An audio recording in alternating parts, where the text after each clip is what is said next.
The Handmaid's Tale é uma das minhas séries favoritas atuais, por inúmeros motivos. Pela história, principalmente, por cada um dos detalhes de câmera, de plano, de filmagem, de cor, pelas atuações que são impecáveis, pelas discussões políticas, sociais e morais, por ser uma história distópica, e eu amo histórias distópicas, e também pela trilha sonora. A terceira temporada de The Handmaid's Tale estreou na última quarta-feira, e eu sabia que eu queria trazer algum tipo de conteúdo relacionado a The Handmaid's Tale aqui no canal. E eu fiquei pensando, e eu tive uma ideia que eu não sei se vocês vão gostar ou não. As músicas escolhidas para cada episódio dessa série são sempre muito certeiras. Tem sempre um motivo muito importante para elas estarem ali. Elas funcionam como uma extensão de cada um dos personagens, principalmente da June, que é a nossa protagonista. A supervisora de música se chama Maggie Phillips. Em todas as entrevistas que ela dá, ela sempre conta sobre o processo detalhista e importante de escolher a trilha sonora de cada momento dessa série. Então, eu decidi fazer uma série de vídeos relacionando as músicas que aparecerem na terceira temporada de The Handmaid's Tale. Eu quero fazer pontes, paralelos, relações entre essas músicas e os roteiros dos episódios, especulando por que cada uma dessas músicas foi escolhida para os momentos em que elas foram apresentadas. Nesse primeiro vídeo, eu vou falar sobre as músicas que apareceram nos episódios 1, 2 e 3 da terceira temporada de The Handmaid's Tale. E daqui pra frente, eu vou esperar alguns episódios serem lançados para poder condensá-los e colocar suas trilhas sonoras num vídeo só, para não fazer um vídeo por semana. Ou seja, talvez eu espere os episódios 4, 5 e 6 para poder postar o segundo vídeo dessa série de vídeos que eu planejei sobre The Handmaid's Tale e suas músicas, tá bem? Antes de mais nada, eu acho que é importante deixar claro qual tem sido o objetivo, quase sempre, das músicas nessa série. Muitas das músicas escolhidas para The Handmaid's Tale, ou O Conto da Aia em português, são músicas pop, do gênero musical pop. Isso é feito para causar na gente um efeito de desconforto. Dessa forma, a gente lembra que a June, que Gilead, não são uma história do passado, não são uma história de 200 anos atrás. São parte de uma história que acontece num futuro próximo, distópico. Então a June, antes de Gilead, ela veio do nosso mundo. Se essa história fosse real, ela viveria no mesmo mundo que a gente vive. Toda vez que uma música pop, famosa, conhecida, toca, isso puxa a gente de volta para a realidade. Isso lembra a gente de que essa história é uma história atual. É uma história que, se real, faria parte do mesmo contexto, do mesmo cenário que a gente. E essas músicas, elas estão ali para causar contraste, de uma forma bastante irônica, inclusive. E é por isso que a trilha sonora de The Handmaid's Tale sempre me impressionou muito. Toda vez que acaba um episódio e começa a tocar, sei lá, Aretha Franklin ou Rihanna, é quase como se a gente estivesse levando esse choque de realidade. E é óbvio que isso é um elemento que acaba chamando a atenção e fazendo a gente se perguntar por que essa música tá ali. No primeiro episódio da terceira temporada de The Handmaid's Tale, o episódio que se chama Night, Noite em inglês, a gente acompanha a June voltando pra Gilead, desistindo de fugir, voltando pela filha dela. Ela manda a Emily com a bebê, a Nicole, embora, mas ela decide ficar porque ela não vai abandonar a Hannah, a filha mais velha dela, nessa sociedade. E a gente acompanha também a Serena contando pro Fred que ajudou a June a escapar. Pro final do episódio, a gente descobre que a Serena tá botando fogo na casa. A June chega até o quarto dela, onde ela começou o fogo, e as duas saem da casa dos Waterford, que foi o palco, que foi o cenário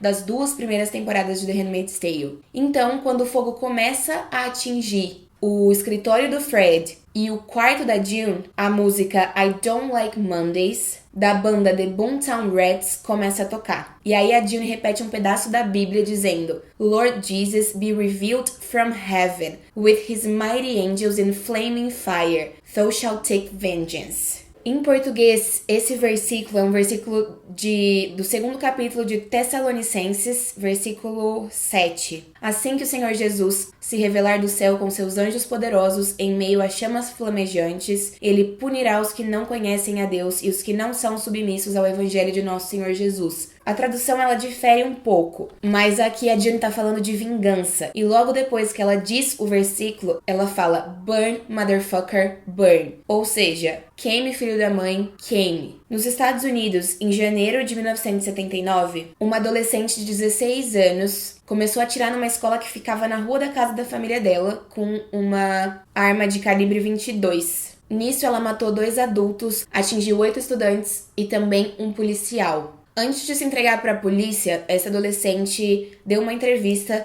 e foi questionada sobre o motivo que tinha feito ela atirar nessas pessoas. E ela disse, abre aspas, eu só comecei a atirar. É isso. Eu só fiz pela diversão. Eu simplesmente não gosto de segundas-feiras. I don't like Mondays. Então, a banda The Boomtown Rats se inspirou nessa história para escrever a música I Don't Like Mondays.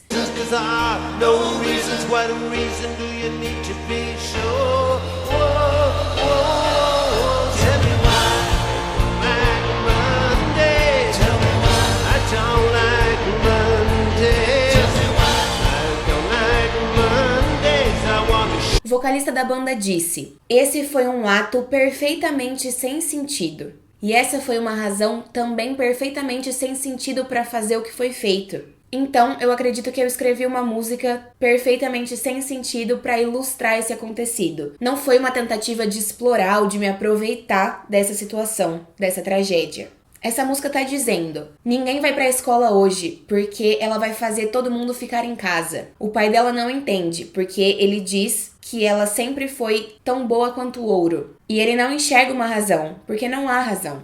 Que razão você precisa? Me diga por quê eu não gosto de segundas-feiras. Me diga por quê eu não gosto de segundas-feiras. Diferente dessa menina, dessa adolescente que atirou nos colegas sem nenhum motivo, a Serena e também a June tinham todos os motivos do mundo para colocar fogo na casa dos Waterford. Então aqui a gente tem uma música que narra um ato sem sentido e a gente vê uma cena de um ato que realmente faz muito sentido. Isso causa um contraste muito irônico, porque enquanto a gente ouve uma coisa, a gente tá vendo outra, e isso gera uma sensação esquisita, isso faz a gente pensar sobre o que tá acontecendo. Isso dá ainda mais significado pra essa cena da Serena queimando a própria casa, que já é uma cena extremamente simbólica e significativa. Esse mesmo episódio termina com a música Good Day, da banda Nap Roots. Depois de ter fugido pela 1000ª vez, depois de ter voltado pra Gilead por vontade própria, depois de ter mandado uma filha pro Canadá pra tentar salvar a outra filha, depois de ter desafiado todo mundo várias vezes, depois de ter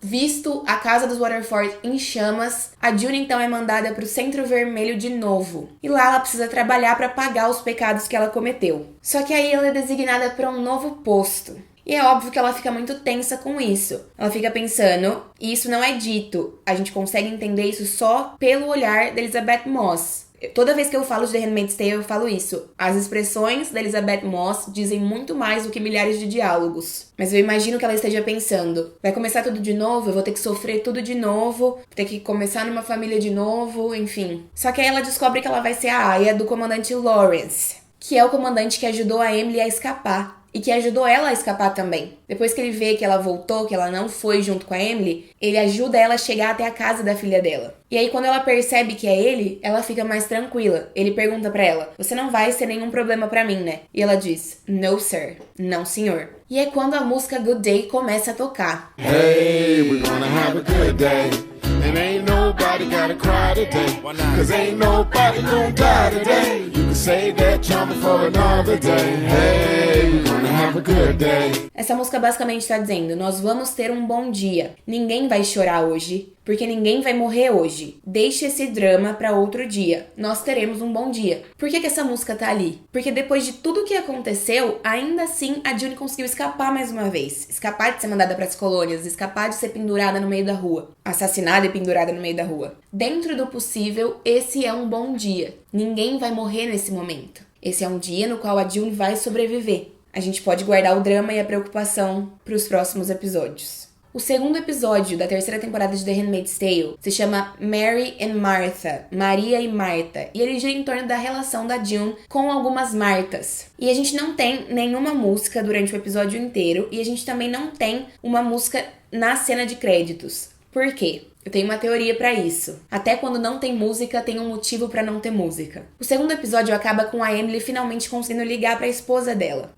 Ela demorou um tempo pra tentar ter coragem pra fazer isso. E enfim, ela liga e a esposa dela atende. Ambas estão no Canadá. Nesse momento, a Emily não faz mais parte de Gilead. Então, nesse momento, a gente não precisava de um contraste musical. A gente não precisava de algo que trouxesse a gente pra realidade. A escolha de não ter música diz pro público que, pelo menos com a Emily, tá tudo bem. Tem um som instrumental, claro, mas não é uma música pop. E a minha teoria é de que é por esse motivo. O terceiro episódio se chama Useful, ou seja, útil. E ele só tem uma música. Não é uma música de crédito, é uma música um pouquinho antes do episódio acabar. A June vira pra Serena e diz: Maybe we're stronger than we think we are. Talvez a gente seja mais forte do que pensa. Então a música começa a tocar. Enquanto a música toca, a gente vê algumas coisas acontecendo. A June dá pro comandante Lawrence as escolhas dela para Martas, porque ele deu para ela a função de escolher quais das pessoas que tinham sido capturadas na guerra contra Chicago poderiam ser salvas. E ela tinha que escolher 5 pessoas, 5 mulheres para se tornarem Martas.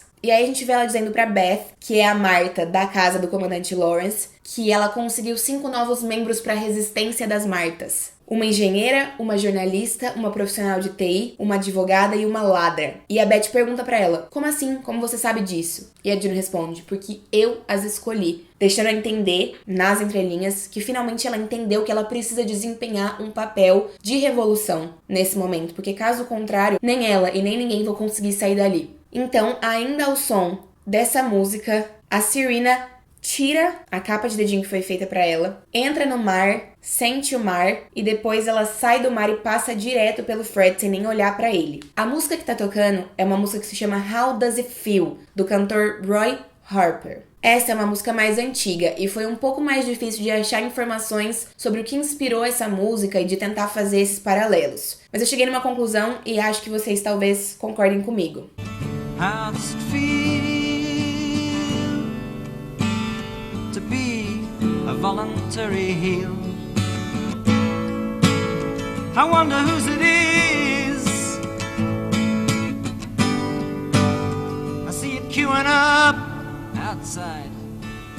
Essa música é uma crítica à sociedade. É uma crítica sobre se sentir enclausurado numa sociedade irreal, cheia de mentiras. E aí você tem 2 opções. Você pode servir como um apoio para essa mentira ou tomar consciência da realidade. E é isso que a June faz. No final do episódio, no monólogo final do episódio, ela diz: é isso que a gente vai fazer, a gente vai observar os homens, a gente vai estudá-los, a gente vai conhecê-los, agradá-los. A gente vai conhecer os piores pesadelos deles. E com um pouco de prática, talvez a gente se torne pesadelos. E um dia, quando a gente estiver pronta, a gente vai lutar contra eles também. We're coming for you, ela fala. E pra mim, essa é a conexão. É isso que essa música tá dizendo. E apesar do contraste de música popular ainda estar ali, a gente não tem tanto um contraste de letra. Porque aqui, o discurso da June combina muito bem com a letra da música. Os dois estão caminhando pra mesma direção. Eu espero que vocês tenham gostado desse vídeo, dessas suposições, dessas reflexões. Espero que vocês decidam me acompanhar nos próximos vídeos sobre The Handmaid's Tale. Inclusive, se vocês estiverem gostando dessa série de vídeos, comentem, porque inicialmente eu vou fazer isso durante a terceira temporada, mas se bastante gente gostar, se as pessoas quiserem, eu posso voltar pra primeira e pra segunda temporada e também mostrar os paralelos existentes com as músicas que já fizeram parte da série. Se você chegou até aqui, se inscreve no canal e deixa um gostei. Muito obrigada e até a próxima!